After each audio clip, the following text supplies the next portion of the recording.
What is going on, guys? Miles here and welcome to my Call of Duty Black Ops 4 multiplayer trailer breakdown, where we're going to be taking a look at all the details known about Black Ops 4 from the trailer. In case you guys haven't seen the trailer yet, I'll be playing the raw trailer before breaking it down, so if you have seen the trailer then skip to the point which I've put on screen.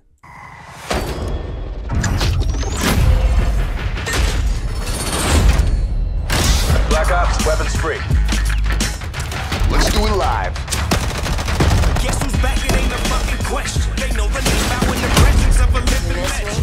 What you heard is murder, you will need protection. So blinded couldn't see, so if you need it, you get direction. You are now not in the presence of nice guys. Bravo secure. Pushing, on me.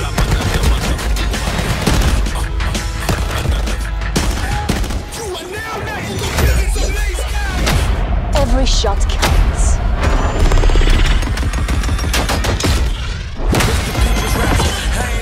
Enemy strike team deployed. You lack compassion, you ain't rap, you just a whack distraction. I can't relax, cause they'll imagine smashing Tony Braxton. Real sisters at the skitty crack. Building barricade. Had no hope, so I wrote this how I cope. I went home with no result, new approach, same truth. Just get ready, aim, shoot, then big bang. So they better bring troops because Gunship overhead. Bring down the hammer. Copy that, Mod 1-3. shoot one shot if you ain't ready to die. Never get it up, I got shooters for hire. Cause you don't want it. Marking targets. Better back to back, but I'm done, so I ain't trying. Sensor going live. I know you heard me. Feel like I'm going crazy. It's murder.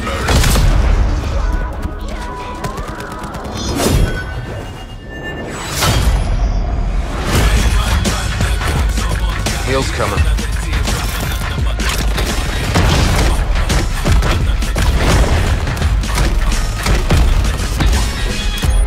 Eat this!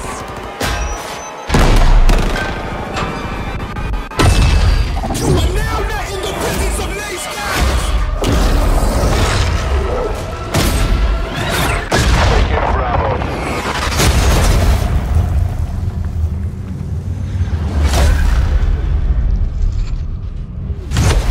Pre-order now and get access to the private beta. So overall, I'm really looking forward to the game based off of that trailer, and the one main thing I took from this is that Treyarch seemed to be catering more to like the competitive players rather than the casual players which we've seen mainly in the past Call of Duties, and I think this is actually really good because it should help grow the competitive scene, and obviously basing your game around competitive play is going to reward the good players, which I think is a good idea obviously. The game itself has a slight futuristic setting. It does seem to be a mix of Black Ops 2 and Black Ops 3, meaning it's probably going to be set around like 2045, and I know numbers later than the present day are quite scary for Call of Duty fans, but you should fear not, because this game will be boots on the ground. There won't be jetpacks or wall running in this game, so it's going to feel like a normal boots on the ground Call of Duty, despite being set a little in the future. A lot of people have been saying that the game looks very similar to Black Ops 3 and that it's kind of like a DLC for that game, and although there are a lot of small changes, I think it will actually have a massive impact on the gameplay. So let's take a look at all of the changes which we know about the game so far. The first one is that the game is no longer 6v6, and for the first time in I don't know how long, maybe the first time ever, the game is going to be a 5 versus 5 typically, and at first I was kind of worried that this would make the game feel really slow, but to be honest this all depends on the map size. If the maps are the same as normal then it is going to feel slower, but Treyarch have said they have adjusted the map slightly so it's not going to feel very slow, despite there being one less enemy on the team all the time. Another big change is that for the first Call of Duty ever, the normal health is going to be 150 in Black Ops 4, whereas in every other Call of Duty it's typically 100. Now, at first this may seem like really shocking because it's like 50% extra HP, but health doesn't really mean much when we don't know how much damage weapons do. For all we know, they may have scaled up the damage of the weapons, but overall I'm going to guess it is going to be a slight increase in time to kill for Black Ops 4 when we look at the other Call of Duties, and overall I think that's kind of a good thing because I think a long time to kill is usually better for competitive play.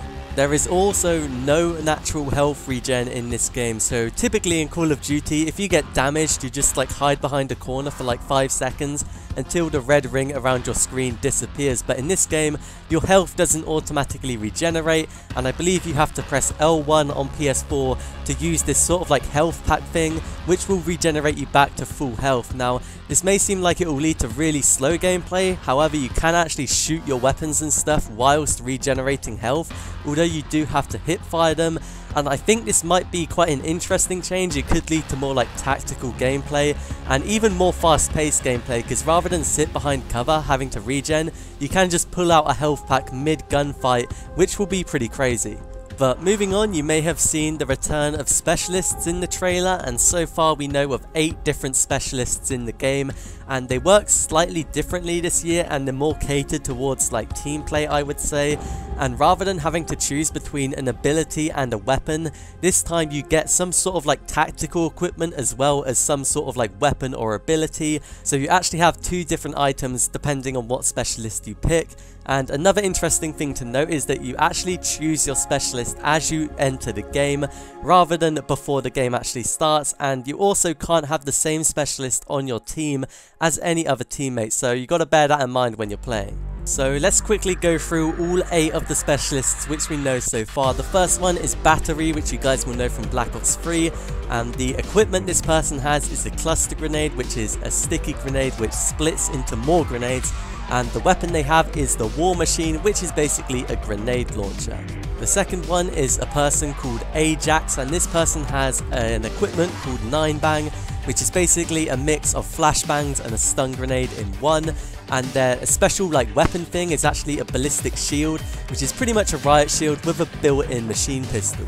The third one is another new specialist called Torque, and this person has an equipment called Razor Wire, which is a bit of wire which damages and slows enemies who try to pass through it. And his ability weapon thing is called Barricade, which places an actual barricade in front of an area which can block enemies from passing over it, and it also slows them and I believe damages them a little bit if they try and get close to it. And this thing sounds very powerful for taking objectives in like hardpoint or domination. The fourth specialist is exactly the same as Firebreak from Black Ops 3. He is called Firebreak, and he has the Reactor Core, which slows and damages enemies nearby and also skews their vision a little bit, and he has the Purifier weapon, which is basically a flamethrower. Number 5 is a new specialist called Crash, whose equipment is an assault pack which deploys ammo magazines that grant bonus score when your teammates get kills with them, and they also have an ability called TAC S, which heals and boosts maximum health of your nearby teammates. So they're adding like a literal support role into Black Ops 4, which I think will be kind of cool actually. The 6th specialist is called Recon, who has a sensor draft, which is kind of like a portable radar which he can place, and he also has the Vision Pulse from Black Ops 3 as his active ability.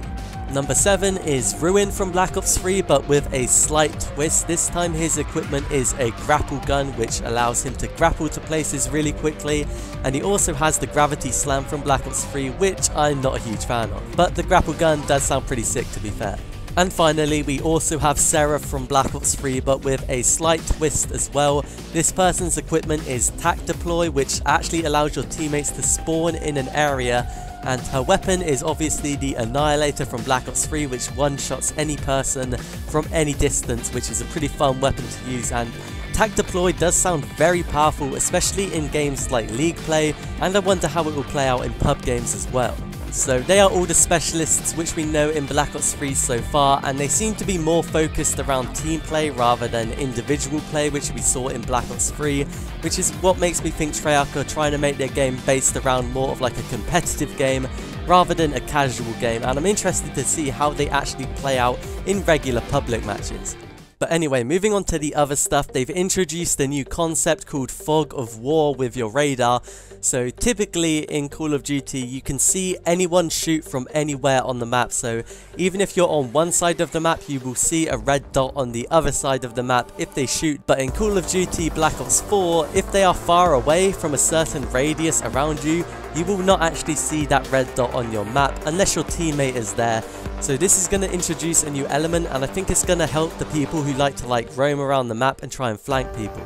There's also a couple of changes made which may seem kind of small and useless, but actually I think it's going to improve the skill gap in the game an absolute crap ton. The first one is predictable weapon recoil, which has never been in a COD before, and basically this means you can know how your weapon is going to react when you shoot it, which means obviously you can learn to control your recoil, whereas in the past it was based on randomness, and I think this is going to be absolutely an amazing change and I can't wait for this. Another interesting change is 3D weapon tracers, which basically makes it a lot easier to see where enemy bullets are coming from, and I think this is going to have a big effect on the competitive play, because now if you shoot through a smoke, an enemy looking at those bullets can actually see where you are through the smoke effectively. And one last final thing to note about the actual game is the removal of like kills in the game, which sounds really dumb, but I think Black Ops 4 are taking a similar approach to Overwatch, where say I do 75 damage to someone and you do 75 damage, rather than you getting the kill for doing the last bullet, we both effectively get the elimination on the person, and because of this they've actually removed kills from the scoreboard from what I've seen. I was watching some gameplay of Domination on Black Ops 4 and the only stats on the leaderboards were objectives, score and damage. Once again, I think this puts more of an emphasis on team play, and to be honest, I'm kind of happy they're putting less emphasis on KDR, because it really doesn't mean much at all unless you're playing something like Team Deathmatch.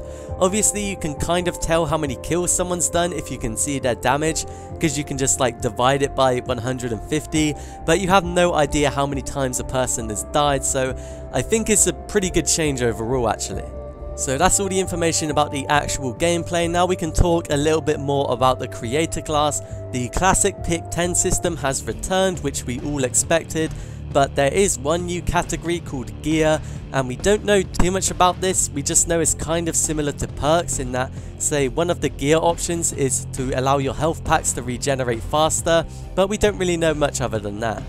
And in Black Ops 4, weapon attachments are now linked to the weapons rather than the weapon classes. So basically in say Black Ops 3, all the attachments for the submachine guns were exactly the same, but in Black Ops 4 this may not be the case. So for example, maybe one submachine gun can't use extended mags for whatever reason. I don't know how much of an effect this will actually have on the game, but I think it will make balancing weapons a little bit easier. And finally, one last thing to note is that in the version which some people were playing yesterday, apparently shotguns were actually considered secondary weapons, so you can have your assault rifles and shotguns combo or your sniper rifles and shotguns combo from Modern Warfare 2 in Black Ops 4. Oh, one last thing which I forgot to mention is the weapons which we saw in the trailer.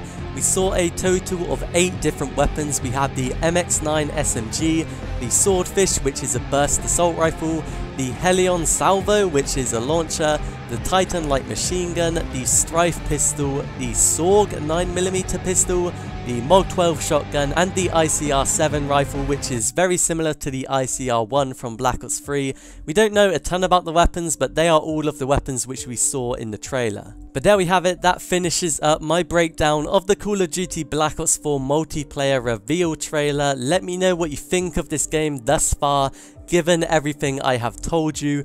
Hopefully you guys found this video useful. If you did, leave a like and subscribe to the channel, because I'll be making a ton more Black Ops 4 videos, but I'll see you guys in another video.